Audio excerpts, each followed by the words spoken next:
Hello guys, centre of rigorous എക്സലൻസിന്റെ പുതിയ വീഡിയോയിലേക്ക് സ്വാഗതം.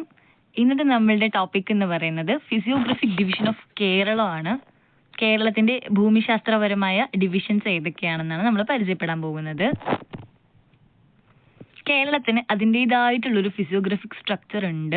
ഭയങ്കര നാരോ വിഡ്ത്തിലുള്ള സ്റ്റീപ്പ് ആൾട്ടിറ്റ്യൂഡിനൽ ആയിട്ടുള്ള വേരിയേഷൻസ് നമുക്ക് കേരളത്തിന്റെ വെസ്റ്റ് മുതൽ ഈസ്റ്റ് വരെ കാണാം. അതേപോലെ നോർത്ത് വരെ, സൗത്ത് നമുക്ക് അത് അത്ര ഡിഫറൻഷിയേറ്റ് ചെയ്യാൻ പറ്റിയില്ലെങ്കിൽ പോലും ഈസ്റ്റ് ടു വെസ്റ്റ് നമുക്ക് ഏറ്റവും കൂടുതൽ ഡിഫറൻഷിയേറ്റ് ചെയ്യാൻ സാധിക്കും. അതിന്റെ ഹൈറ്റിന്റെ അനുസരിച്ച്, ചെരിവിനനുസരിച്ചൊക്കെ നമുക്ക് ഡിഫറൻഷിയേറ്റ് ചെയ്യാൻ സാധിക്കും. ദെൻ കേരളത്തിന്റെ എലവേഷൻ നോക്കുകയാണെങ്കിൽ അത് സീ ലെവലിൽ കോസ്റ്റൽ റീജിയനിൽ ഒരു 5 മീറ്റർ ഉയരം തൊട്ട് വെസ്റ്റേൺ ഘട്ടിലേറ്റും ഈസ്റ്റ് സൈഡുള്ള വെസ്റ്റേൺ ഘട്ടിലേക്ക് എത്തുമ്പോഴേക്കും ആനമുടി ഭാഗത്തൊക്കെ 2695 മീറ്റർ വരെ ഉയരം നമ്മുടെ കേരളം കാണിക്കുന്നുണ്ട്. സോ ഇങ്ങനെ ഈ ഹൈറ്റിലുണ്ടായ ഈ ഷാർപ്പ് ഇൻക്രീസ് വളരെ ഷോർട്ട് ആയിട്ടുള്ള ഡിസ്റ്റൻസിലാണ് ക്രിയേറ്റ് ചെയ്യപ്പെടുന്നത്. അങ്ങനെയുള്ള 3 പാരലൽ ആയിട്ടുള്ള ഫിസിയോഗ്രഫിക് സോൺസ് ആണ് കേരളത്തിൽ നമുക്ക് ഡിവൈഡ് ചെയ്യാനായിട്ട് സാധിക്കുന്നത്. അറിയാം അല്ലേ? മലനാട്, ഇടനാട്, തീരപ്രദേശം, ലോലാൻഡ്, മിഡ്ലാൻഡ്, ഹൈലാൻഡ് തുടങ്ങിയവയാണ് ആ ഡിവിഷൻസ്. സോ ഈ ഡിവിഷൻസ് എല്ലാം തന്നെ ഇവിടുത്തെ ക്ലൈമറ്റിനെയും ഡ്രൈനേജ്, സോയിൽസ്, വെജിറ്റേഷൻ, അഗ്രികൾച്ചർ, അതോടൊപ്പം തന്നെ ഇവിടുത്തെ സെറ്റിൽമെന്റ് പാറ്റേൺ എല്ലാം നന്നായിട്ട് ഇൻഫ്ലുവൻസ് ചെയ്യുന്നതാണ്. ആ പ്രധാനപ്പെട്ട 3 ഭാഗങ്ങളെ കുറിച്ചാണ് പറയുന്നത്. First one is lowland. 7.5 മീറ്ററിൽ താഴെ ഉയരം വരുന്ന പ്രദേശമാണ് കേരളത്തിന്റെ തീരപ്രദേശം. മൊത്തം ഏരിയയുടെ 10.2% ഈ ലോലാൻഡ്സ് ആണ്. അടുത്തത് മിഡ്ലാൻഡ്സ് ആണ്, ഇടനാട്. 7.5 മീറ്റർ മുതൽ 75 മീറ്റർ ഉയരം വരെ വരുന്ന പ്രദേശമാണ് ഈ ഇടനാട് എന്ന് പറയുന്ന മിഡ്ലാൻഡ്സ്. 41.8% ആണ് share for the total area. മൊത്തം കേരള ഭൂപ്രദേശത്തിന്റെ 41% വരുന്നുണ്ട്. അടുത്തത് ഹൈലാൻഡ്സ് ആണ്. കേരളത്തിന്റെ ഭൂരിഭാഗ പ്രദേശങ്ങളും ഹൈലാൻഡ്സ് ആണെന്ന് പറയണം. ഏകദേശം 48% ഇത് വരുന്നുണ്ട്. 75 മീറ്ററിന് മുകളിൽ ഉയരം വരുന്ന പ്രദേശങ്ങളെയാണ് മലനാടായിട്ട് കണക്കാക്കുന്നത്. ദിസ് ഇസ് എ മാപ്പ്. ഇതിൽ ഹൈലാൻഡ് ഓറഞ്ച് കളറിലും മിഡ്ലാൻഡ് ഗ്രീൻ കളറിലും കോസ്റ്റൽ റീജിയൻ യെല്ലോ കളറിലായിട്ട് കൊടുത്തിട്ടുണ്ട്. നമുക്ക് ഓരോ ഡിവിഷൻസിനെ കുറിച്ചും പഠിക്കാം. ആദ്യത്തേത് ലോലാൻഡ് റീജിയൻ ആണ്. കോസ്റ്റൽ പ്ലെയിൻ എന്നും കൂടെ അറിയപ്പെടുന്നുണ്ട്. സോ അറേബ്യൻ സീയുടെ കോസ്റ്റ് ആയിട്ടാണ് ഈ തീരപ്രദേശം കേരളത്തിൽ കാണാൻ സാധിക്കുന്നത്. ഇതൊരു ഫ്ലാറ്റ് ടെറൈൻ ആയിട്ടുള്ള ലോ എലവേഷൻ ഉള്ള ഉയരം ഏറ്റവും കുറഞ്ഞ റീജിയൻ ആണ്. ഇവിടെ നല്ല അലൂവിയൽ പ്ലെയിൻസ് ഉണ്ട്, അതോടൊപ്പം sandy beaches, lagoons, estuaries, beach ridges, അതോടൊപ്പം തന്നെ ബാക്ക് വാട്ടേഴ്സ് എല്ലാം തന്നെ കാണാനായിട്ട് സാധിക്കും. ഭയങ്കരമായിട്ട് നമുക്ക് പാഡി നന്നായിട്ട് കൃഷി ചെയ്യാൻ പറ്റും. അതോടൊപ്പം തന്നെ ഇവിടെ കോക്കനട്ടും കൃഷി ചെയ്യാനായിട്ട് സാധിക്കുന്നുണ്ട്. അതായത് നെൽകൃഷിയോടൊപ്പം തന്നെ തെങ്ങിൻ കൃഷിയും പ്രോത്സാഹിപ്പിക്കുന്ന ഒരു വളക്കൂറുള്ള മണ്ണാണ് തീരപ്രദേശത്തുള്ളത്. ഇവിടുത്തെ പ്രധാനപ്പെട്ട ഫീച്ചേഴ്സ് നോക്കുകയാണെങ്കിൽ റിവേഴ്സ്, കനാൽസ്, ബാക്ക് വാട്ടേഴ്സ്, ഇതിൻ്റെയൊക്കെ ഒരു ഡെൻസ് നെറ്റ്വർക്ക് ഫോം ചെയ്തിട്ടുണ്ട്. പ്രധാനപ്പെട്ട വെറ്റ്ലാൻഡുകളായിട്ടുള്ള കുട്ടനാട്, പിന്നെ കോൾ നിലങ്ങൾ, കോൾ ലാൻഡ്സ്, ഇതെല്ലാം തന്നെ ഈ തീരപ്രദേശത്തോട് ചേർന്ന് കാണപ്പെടുന്നുണ്ട്. കുട്ടനാട് ബിലോ ദ സീ ലെവലിൽ കാണപ്പെടുന്നത്. ഇന്ത്യയിൽ തന്നെ ഏറ്റവും ഉയരം കുറഞ്ഞ പ്രദേശം അല്ലെങ്കിൽ സമുദ്രനിരപ്പിന് താഴെ സ്ഥിതി ചെയ്യുന്ന ഒരു ഏരിയയാണ് ആലപ്പുഴയിലുള്ള കുട്ടനാട് ഭാഗം. സോ ഈ റീജിയന്റെ പ്രധാനപ്പെട്ട ഒരു സെന്റർ ഓഫ് അട്രാക്ഷൻ എന്ന് പറയുന്നത് ഇവിടുത്തെ റൈസ് കൾട്ടിവേഷൻ, അതോടൊപ്പം തന്നെ ഇൻലാൻഡ് ഫിഷറീസ് ആണ്. ഉൾനാടൻ മീൻപിടുത്തവുമാണ് ഇതിന്റെ പ്രധാനപ്പെട്ട സവിശേഷതകളായിട്ട് നമുക്ക് പറയാനുള്ളത്. ഈ ഫ്ലാറ്റ് ലാൻഡ് ഇവിടുത്തെ പോപ്പുലേഷൻ സെറ്റിൽമെന്റിനൊക്കെ തന്നെ നന്നായിട്ട് സപ്പോർട്ട് ചെയ്യുന്നുണ്ട്. അടുത്ത റീജിയൻ ആണ് മിഡ്ലാൻഡ്. അൺഡുലേറ്റിംഗ് അപ്ലാൻഡ്സ് നിന്നും ഇവ അറിയപ്പെടുന്നുണ്ട്. ഇത് കേരളത്തിന്റെ സെൻട്രൽ ബെൽറ്റ് ആയിട്ട് വരും. കോസ്റ്റൽ പ്ലെയിനിനും വെസ്റ്റേൺ ഗട്ട്സ്, കിഴക്ക് ഭാഗത്തുള്ള വെസ്റ്റേൺ ഗട്ട്സിനും ഇടയിലായിട്ടാണ് മിഡ്ലാൻഡ് റീജിയൻ സ്ഥിതി ചെയ്യുന്നത്. ഇതിനൊരു അൺഡുലേറ്റിംഗ് ആയിട്ടുള്ള ടോപ്പോഗ്രഫിയാണുള്ളത്. ജെന്റൽ ഹിൽസും അതോടൊപ്പം തന്നെ വാലീസ്, താഴ്വരകളും ഇവിടെ കാണപ്പെടുന്നുണ്ട്. ഇതിലെ ഹിൽ ടോപ്പ് റീജിയൻ എന്ന് പറയുന്നത് ലാറ്ററൈറ്റ് സോയിൽ ക്യാപ്പുകൾ കൊണ്ട് ആവരണം ചെയ്തിരിക്കുന്നു. ഇവിടുത്തെ വാലീസിനെ എലാസ് എന്നാണ് പറയുന്നത്. ഫെർട്ടൈൽ ആയിട്ടുള്ള സോയിലാണ്. പാഡി കൾട്ടിവേഷൻ ആണ് ഏറ്റവും കൂടുതൽ യൂസ്ഫുൾ ആയിട്ടുള്ളത്. കേരളത്തിൽ ഏറ്റവും കൂടുതൽ കൃഷിക്ക് അനുയോജ്യമായിട്ടുള്ള മേഖല എന്ന് പറയുന്നത് ഈ ഇടനാട് റീജിയൻ ആണ്. ഇതിലൂടെ കുറെ അരുവികളൊക്കെ ഒഴുകുന്നുണ്ട് ഈ താഴ്വര പ്രദേശങ്ങളിലൂടെ. അഗ്രികൾച്ചറിൽ ഇറിഗേഷൻ വേണ്ടിയിട്ട് നമ്മൾ ഈ സ്ട്രീംസിനെയൊക്കെ ഡിപ്പെൻഡ് ചെയ്യുന്നുണ്ട്. മാത്രമല്ല ഈ ഹിൽ സ്ലോപ്പ് ഏരിയാസ് എന്ന് പറയുന്നത് പ്ലാന്റേഷന് വേണ്ടിയിട്ട് മിക്സഡ് ക്രോപ്പിങ്ങിനൊക്കെ നന്നായിട്ട് യൂസ്ഫുൾ ആയിട്ടുള്ള ഒരു പ്രദേശം കൂടെയാണ്. ഇവിടെ കൃഷി ചെയ്യുന്ന പ്രധാന വിളകൾ നോക്കുകയാണെങ്കിൽ റബ്ബർ, പെപ്പർ, അരക്കനട്ട്, ഫ്രൂട്ട് ക്രോപ്സ്, അതോടൊപ്പം ടപ്പിയോക്ക, കപ്പ, ഇവയെല്ലാം തന്നെ കൃഷി ചെയ്തെടുക്കാനായിട്ട് സാധിക്കും. ഈ റീജിയൻ എന്ന് പറയുന്നത് കേരളത്തിന്റെ അഗ്രികൾച്ചറൽ കോർ ആയിട്ട് കൂടെ ആക്ട് ചെയ്യുന്നുണ്ട്. കൃഷിക്ക് ഏറ്റവും അനുയോജ്യമായിട്ടുള്ള ഒരു പ്രദേശമാണിത്. മൂന്നാമത് വരുന്ന റീജിയനാണ് ഹൈലാൻഡ് റീജിയൻ അഥവാ മലനാട്. ഇത് വെസ്റ്റേൺ ഘട്ടിന്റെ ഒരു ഭാഗം തന്നെയാണ്. അപ്പൊ കേരളത്തിന്റെ ഏറ്റവും കിഴക്കൻ ഭാഗത്തുള്ള ഭൂസവിശേഷ വിഭാഗമാണ് ഈ മലനാട് എന്ന് പറയുന്നത്. വെസ്റ്റേൺ ഘട്ടിന്റെ ആ ഒരു മൗണ്ടൻ സിസ്റ്റത്തിന്റെ ഭാഗമായിട്ടാണ് ഇവ ആക്ട് ചെയ്യുന്നത്. ടെറൈൻ എന്ന് പറയുന്നത് വളരെ റഗ്ഗഡ് ആയിട്ടുള്ള കുത്തനെയുള്ള ചെരുവുകൾ നിറഞ്ഞ ഹൈ മൗണ്ടെയിൻസ് ഉള്ള ഒരു റീജിയൻ ആണിത്. എലിവേഷൻ എന്ന് പറയുന്നത് 900 മീറ്റർ മുതൽ പിന്നെ ഹയസ്റ്റ് പീക്കുകളിൽ എത്തുമ്പോൾ 2000-ന് മുകളിലായിട്ട് വരുന്നുണ്ട്. കേരളത്തിലെ ഏറ്റവും ഉയരം കൂടിയ കൊടുമുടിയായ ആനമുടിയുടെ ഉയരം 2695 മീറ്റർ ആണ്. കേരളത്തിലെ മാത്രമല്ല സൗത്ത് ഇന്ത്യയിലെയും ഏറ്റവും ഉയരം കൂടിയ കൊടുമുടിയാണിത്. വെസ്റ്റേൺ ഘട്ടിലെ ഏറ്റവും ഉയരം കൂടിയ കൊടുമുടിയാണ്. ഹിമാലയത്തിന് നേരെ ഓപ്പോസിറ്റ് സ്ഥിതി ചെയ്യുന്ന ഏറ്റവും ഉയരം കൂടിയ കൊടുമുടി കൂടിയാണ് നമ്മുടെ ആനമുടി എന്ന് പറയുന്നത്. സോ സൗത്ത് വെസ്റ്റ് മൺസൂണിന്റെ സമയത്ത് ഏറ്റവും കൂടുതൽ മഴ ലഭിക്കുന്ന ഒരു പ്രദേശം കൂടിയാണ് കേരളത്തിന്റെ മലനാട് പ്രദേശം.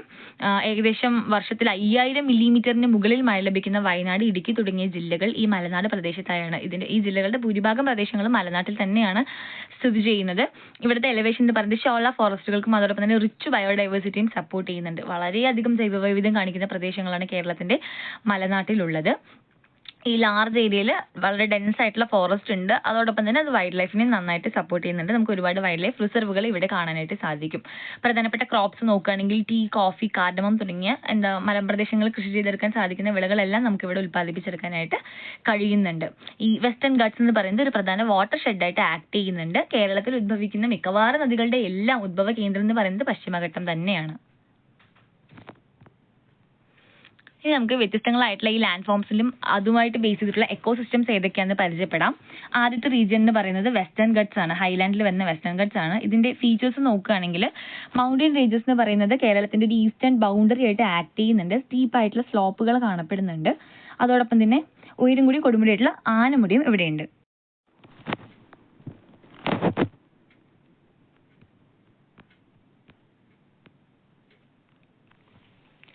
ഇവിടുത്തെ എക്കോസിസ്റ്റത്തിന്റെ പ്രധാനപ്പെട്ട സവിശേഷതകൾ നോക്കുകയാണെങ്കിൽ ഡെൻസ് ആയിട്ടുള്ള മൗണ്ടെയിൻ ഫോറസ്റ്റുകൾ ഉണ്ട്. അതോടൊപ്പം ശോലവനങ്ങളും പുൽമേടുകളും കാണപ്പെടുന്നുണ്ട്. എലിഫന്റ്സ്, ടൈഗേഴ്സ്, അതോടൊപ്പം തന്നെ കുറെ എൻഡമിക് സ്പീഷീസുകളുടെ ആവാസ കേന്ദ്രം കൂടിയാണ് നമ്മുടെ വെസ്റ്റേൺ ഗട്ട് റീജിയൻ എന്ന് പറയുന്നത്. ഇതിന്റെ പ്രധാനപ്പെട്ട ഒരു ഇമ്പോർട്ടൻസ് നോക്കുകയാണെങ്കിൽ യുനെസ്കോ വേൾഡ് ഹെറിറ്റേജിൽ ബയോഡൈവേഴ്സിറ്റി ഹോട്ട്സ്പോട്ട് ആയിട്ട് തിരഞ്ഞെടുത്തിട്ടുള്ള ഒരു പ്രദേശമാണ് നമ്മുടെ വെസ്റ്റേൺ ഗട്ട് റീജിയൻസ് എന്ന് പറയുന്നത്.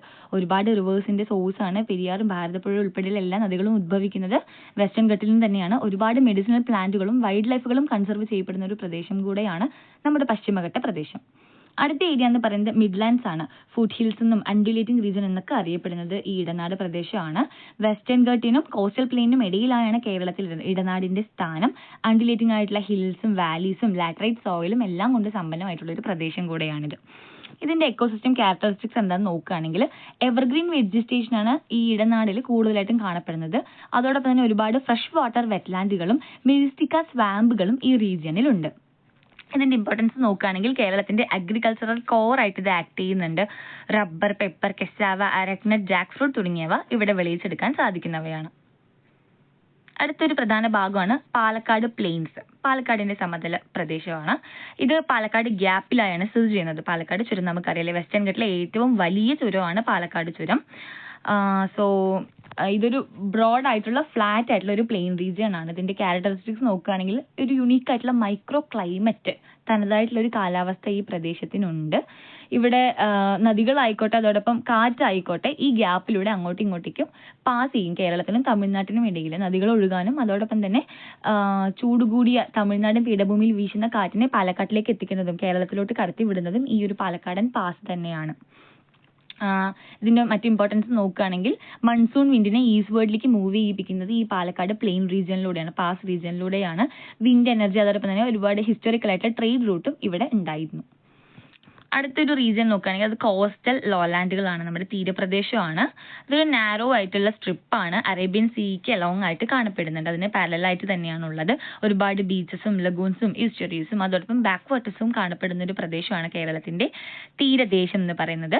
മാൻഗ്രൂവ് ഫോറസ്റ്റുകളുടെ എക്കോസിസ്റ്റം ഇവിടെ ഉണ്ട്. ബ്രാക്കിഷ് വാട്ടർ എക്കോസിസ്റ്റം ഉണ്ട്. അതോടൊപ്പം തന്നെ കോസ്റ്റൽ വെജിറ്റേഷനും നന്നായിട്ട് നമുക്കിവിടെ ഒബ്സർവ് ചെയ്യാനായിട്ട് സാധിക്കുന്ന ഒന്നാണ്. ഇനി ഇതിന്റെ ഇമ്പോർട്ടൻസ് നോക്കുകയാണെങ്കിൽ ഫിഷറീസ്, അഗ്രികൾച്ചർ, ട്രേഡ്, മൈഗ്രേറ്ററി ബേർഡ്സിന്റെ ഒരു ഹാബിറ്റേറ്റ് കൂടിയാണ് ഈ സ്ഥലം. അടുത്ത് നോക്കുകയാണെങ്കിൽ ബാക്ക് വാട്ടേഴ്സ് ആൻഡ് വെറ്റ്ലാൻഡ്സ് ആണ്. അത് ഈ കായലുകളും അതോടൊപ്പം തന്നെ തണ്ണീർത്തടങ്ങളും. സോ അവിടെ നമുക്ക് എന്താ കാണാൻ സാധിക്കുന്നത് വെച്ചാൽ ലഗൂൺസ്, അതോടൊപ്പം ലേക്സ്, കനാൽസ്, റിവേഴ്സ്, ഇതിൻ്റെ അതിൻ്റെ ഒരു നെറ്റ്വർക്ക് റീജിയൻ നമുക്ക് അവിടെ സീനായിരിക്കും. സോ അതിൻ്റെ ഫീച്ചേഴ്സ് നോക്കുകയാണെങ്കിൽ ബ്രാക്കിഷ് വാട്ടർ എക്കോസിസ്റ്റം ഉണ്ടാകും, ധാരാളം ഫിഷും ബേർഡ്സും ആംഫിബിയൻസും അക്വാറ്റിക് പ്ലാന്റ്സ് ഒക്കെ ആയിട്ട് നമുക്കത് കാണാനായിട്ട് സാധിക്കും. അതോടൊപ്പം തന്നെ ഇത് ഇൻലാൻഡ് ഫിഷറീസിനെയും അഗ്രികൾച്ചർ, ടൂറിസം, അതോടൊപ്പം ബയോഡൈവേഴ്സിറ്റി എല്ലാത്തിനെയും തന്നെ സപ്പോർട്ട് ചെയ്യുന്ന ഒരു റീജിയൻ കൂടെയാണ്.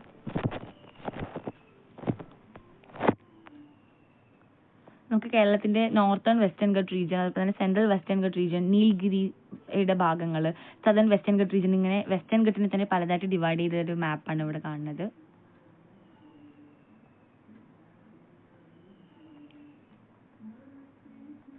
സോ കേരളം എന്ന് പറയുന്നത് ഒരു ഡിസ്റ്റിങ്ക്റ്റ് ഫിസിയോഗ്രഫി ഉള്ള ഒരു ലാൻഡാണ്. Low land, mid land and highland എന്നിങ്ങനെ കേരളത്തിനെ 3ആയിട്ട് ഡിവൈഡ് ചെയ്തിട്ടുണ്ട്. ഈ ഓരോ സ്ഥലങ്ങൾക്കും വ്യത്യസ്തങ്ങളായിട്ടുള്ള റിലീഫും climate, soil, vegetation and land use patterns ആണ് ഉള്ളത്. ഇതിൽ വെസ്റ്റേൺ ഗട്ട്സ് നോക്കുകയാണെങ്കിൽ അതൊരു മേജർ വാട്ടർ റിസോഴ്സ് ആണ്. അതോടൊപ്പം തന്നെ ബയോഡൈവേഴ്സിറ്റിക്കും ഒരു വലിയ പ്രാധാന്യമുണ്ട് വെസ്റ്റേൺ ഗട്ട് റീജിയനിൽ. ഇനി മിഡ്ലാൻഡ് ആണെങ്കിൽ അത് അഗ്രികൾച്ചറിനെ സപ്പോർട്ട് ചെയ്യുന്ന ഒരു റീജിയൻ ആണ്. കോസ്റ്റൽ ലോലാൻഡ് ഏരിയ എന്ന് പറയുന്നത് back waters and fertile plains contain ചെയ്യുന്ന ഒരു പ്രദേശം കൂടിയാണ്. സോ മൊത്തത്തിൽ ഇത് നമ്മുടെ ഒരു ഡൈവേഴ്സ് ആയിട്ടുള്ള എക്കോ സിസ്റ്റം എന്ന് പറയുന്നത് കേരളത്തിന്റെ നാച്ചുറൽ എൻവയോൺമെന്റിനും എക്കോളജിയെ തന്നെ മൊത്തത്തിൽ ഒന്ന് ഷേപ്പ് ചെയ്തെടുത്തിട്ടുള്ളതായിട്ട് കാണാം. Thank you.